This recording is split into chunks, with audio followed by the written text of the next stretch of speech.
আসসালামু আলাইকুম। আজ বুধবার ৫ ফেব্রুয়ারি ২০২৫। প্রবাসী সিটি নিবেদিত প্রবাস টাইম বুলেটিনে আপনাদের স্বাগত জানাচ্ছি আমি জাহাদুল ইসলাম রনি। শুরুতে জানাবো শিরোনাম। ওমানি রিয়ালের বিপরীতে রুপি ও টাকার দরপতন, দাম কিছুটা বেশি পাচ্ছেন প্রবাসীরা। অবৈধদের তাড়াতে আমিরাত জুড়ে ব্যাপক ধরপাকড়, ৬,০০০ প্রবাসী গ্রেপ্তার। পাসপোর্টে থাকছে না পুলিশ ভেরিফিকেশন, হয়রানি কমবে প্রবাসীদের। নতুন আইন চালু করেছে কুয়েত, অমান্য করলে কঠোর জেল জরিমানার সাজা। বিমান ভাড়া বৃদ্ধিতে বাড়ছে ক্ষোভ, লাগাম টেনে ধরার দাবি প্রবাসী ও কর্মীদের। দর্শক দেখছিলেন শিরোনাম, এবারে পুরো খবর। ওমানের সেরা রেট দিচ্ছে বাংলাদেশি প্রতিষ্ঠান গালফ এক্সচেঞ্জ।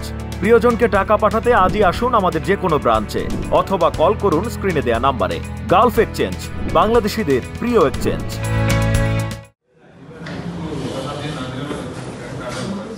ওমানে বসবাসরত বাংলাদেশি সহ কয়েকটি দেশের প্রবাসীদের জন্য ওমানি রিয়াল থেকে তাদের দেশীয় মুদ্রায় রূপান্তরের হার বর্তমানে সর্বোচ্চ পর্যায়ে পৌঁছেছে। বুধবার বাংলাদেশিরা এক ওমানি রিয়ালের দাম পেয়েছেন ৩১৭ টাকা, ভারতীয়রা পেয়েছেন ২২৬ রুপি, আর পাকিস্তানিরা তাদের দেশীয় মুদ্রায় ৭১৯.৯ রুপি পেয়েছেন। একই সময় এক ওমানি রিয়াল ১৪৯.১ ফিলিপিনো পেসোতে বিনিময় হচ্ছে। এ হার নিকট অতীতের মধ্যে সর্বোচ্চ। ডলারের বিপরীতে ভারতীয় রুপির মান অনেকটাই দুর্বল হয়েছে। ওমান অবজারভারের প্রতিবেদন অনুযায়ী বুধবার প্রতি ডলারে ৪ পয়সা কমে ভারতীয় মুদ্রার দাম নামে ৮৭.১২ রুপিতে।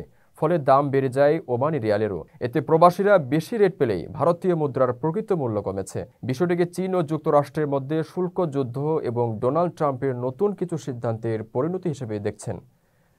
এদিকে বাংলাদেশের রেমিটেন্স কেনার জন্য ডলারের দাম আবারও ৫০ পয়সা বৃদ্ধি পেয়েছে। ২ সপ্তাহের ব্যবধানে ডলারের দাম বেড়ে দাঁড়িয়েছে ১২২ টাকা ৫০ পয়সা। বাংলাদেশ ব্যাংকের নির্দেশনা মেনে রেমিটেন্স ডলারের দামে ১২১ টাকা ৫০ পয়সা থেকে ১২২ টাকার মধ্যে ছিল। তবে সময়ের সঙ্গে সঙ্গে আমদানি বিল পরিশোধের চাপও বেড়েছে। ফলে বাড়তি চাপে অনেক ব্যাংক রেমিটেন্স ডলারের দাম বাড়িয়ে ১২২ টাকা ৫০ পয়সায় কিনছেন। যে কোনো প্রয়োজনে দেশের সর্বনিম্ন ভাড়ায় সহজে বুকিং করুন প্রবাসীর হেলিকপ্টার।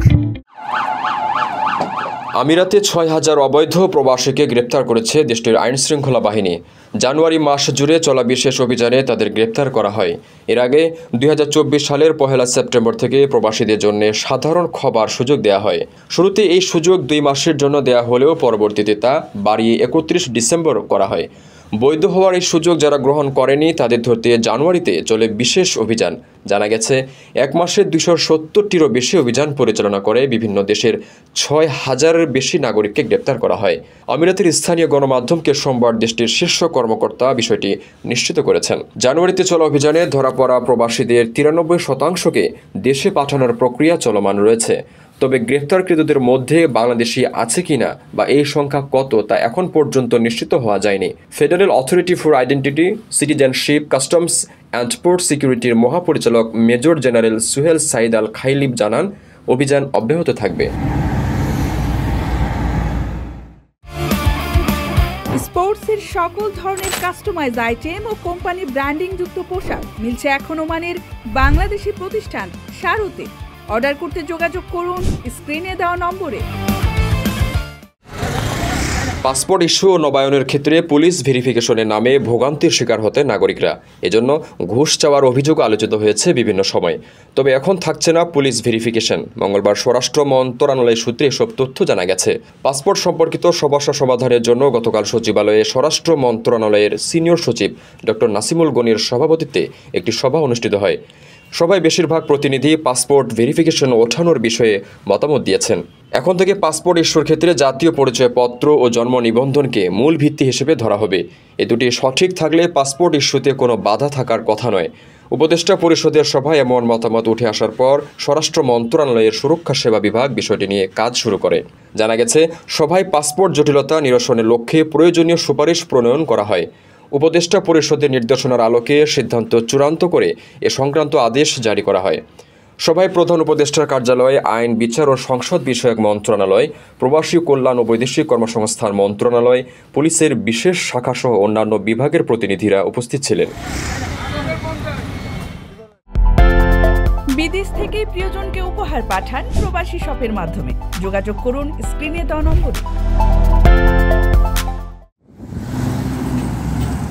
নতুন একটি আইন করতে যাচ্ছে মধ্যপ্রাচ্যের উপসাগরীয় অঞ্চলের দেশ কুয়েত। প্রস্তাবিত সে আইনে বলা হয়েছে 10 বছরের কম বয়সী কোনো শিশুকে পার্ক করা গাড়িতে একা রাখা হলে সে শিশুর অভিভাবক বা গাড়ির মালিককে সর্বোচ্চ 6 মাসের কারাবাসের সাজা ভোগ এবং 500 দিনার জরিমানা গুনতে হবে।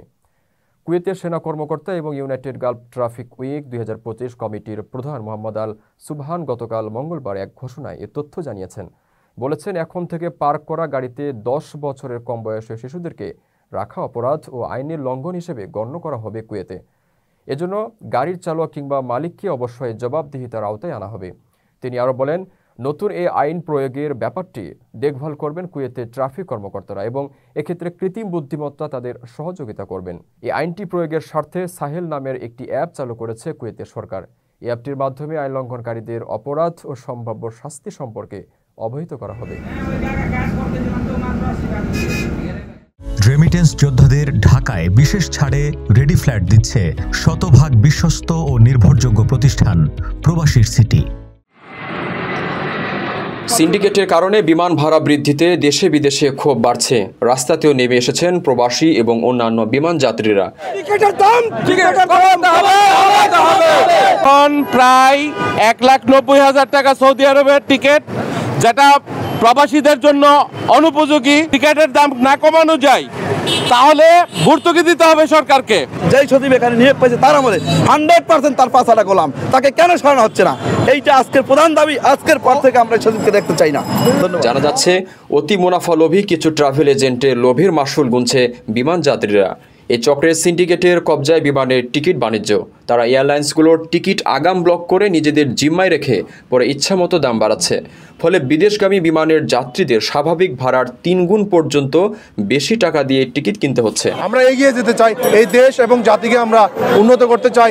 এই উন্নয়নের অগ্রযাত্রার বাধা হয়ে যারা এই কালো হাত যারা ধ্বংস করার জন্য পায়তারা করতেছে, আমরা তাদেরকে আইনের আওতায় এনে সুস্থ বিচারের দাবি জানাই।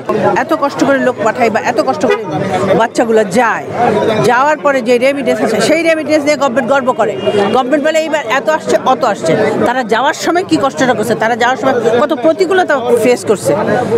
বিভিন্ন সূত্র বলছে, মধ্যপ্রাচ্যের এয়ারলাইন্স ব্যবসায়ী ও দেশীয় কিছু ট্রাভেল এজেন্সির মধ্যে প্রভাবশালী এক সিন্ডিকেট তৈরি হয়েছে।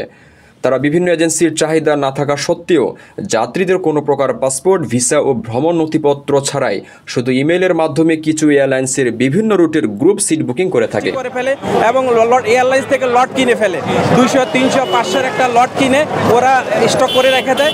এয়ারলাইন্স বলে যে আমাদের কাছে টিকিট নাই, কিন্তু অলরেডি কিছু কিছু এজেন্সির কাছে টিকিট পাওয়া যায়। ওরা আবার ব্ল্যাক মার্কেটে এই টিকিটগুলো সেল করে। চলতি বছরের গত 26 জানুয়ারি উড়োজাহাজের 60,000 টিকিট সিন্ডিকেট ব্লক করেছে বলে অভিযোগ করে association of travel agents of Bangladesh. আটরাফ বলছে, সাম্প্রতিক সময়ে বাংলাদেশের বেসামরিক বিমান পরিবহন খাতে অন্যতম বড় সমস্যা এয়ার টিকিটের অতিরিক্ত মূল্য বৃদ্ধি। এতে প্রবাসীদের তীব্র ভোগান্তি পোহাতে হচ্ছে। এবং প্রবাসী ভাই, আপনারা যেখানে আসেন আমাদের সাথে একাত্মতা প্রকাশ করেন। আমরা প্রবাসী ভাইদের কল্যাণে নিয়োজিত। দর্শক, দেখছিলেন প্রবাস টাইম বুলেটিন। শেষ করার আগে শিরোনামগুলো জানিয়ে দিচ্ছি আরও একবার। ওমানি রিয়ালের বিপরীতে রুপি ও টাকার দরপতন, দাম কিছুটা বেশি পাচ্ছেন প্রবাসীরা।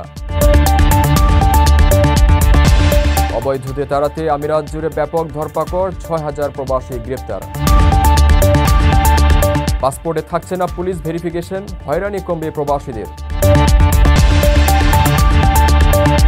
নতুন আইন চালু করেছে কুয়েত, অমান্য করলে কঠোর জেল জরিমানার সাজা। বিমান ভাড়া বৃদ্ধিতে বাড়ছে ক্ষোভ, লাগাম টেনে ধরার দাবি প্রবাসী ও কর্মীদের। এই ছিল প্রবাসী সিটি প্রবাস টাইম বুলেটিনের আজকের আয়োজনে। প্রবাসের সর্বশেষ সংবাদ পেতে ভিজিট করুন www.probastime.net। সাবস্ক্রাইব করুন আমাদের ইউটিউব চ্যানেল এবং চোখ রাখুন ফেসবুক পেজে। পরবর্তী বুলেটিন দেখার আমন্ত্রণ জানিয়ে আজকের মতো বিদায় নিচ্ছি আমি জাহাদুল ইসলাম রনি। সে পর্যন্ত সবাই ভালো থাকবেন এবং নিরাপদে থাকবেন। আল্লাহ হাফেজ।